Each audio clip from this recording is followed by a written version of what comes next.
هواساز هایژنیک پیتورا از قسمت‌های مختلفی تشکیل شده. اولین قسمتی که داخل این دستگاه است بحث دمپر ورودیه که به صورت کاملا هوشمند کنترل میکنه هوای ورودی و اگر زمانی دستگاه خاموش بود این دمپر بسته میشه که آلودگی اضافه‌ای داخل فیلتراسیون وارد نشه و فیلترها زود از بین نرن.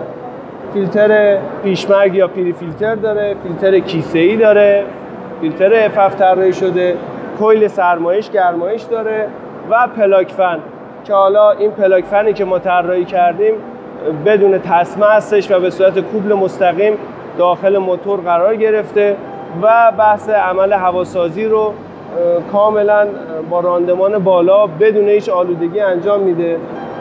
کویل سرمایشی و گرمایشی که داره، تابلو برق به صورت کاملا هوشمند فرمان میده. اگر نیاز به سرمایش بود کویل سرمایش عمل میکنه، اگر گرمایش بود کویل گرما عمل میکنه.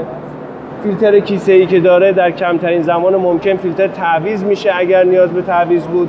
سنسور تعویض فیلتر داره و مدت زمانی که استفاده شده این دستگاه اگر فیلتر اون راندمان خودش رو از دست بده و کیفیت و کارش بیاد پایین به تابلو برق فرمان میده و زمان تعویض فیلتر رو به شما نشون میده و همچنین فیلتر پیشمرگی که خدمتتون عرض کردم و تعویض اون به راحتی هرچه تمامه در کمترین زمان ممکنه.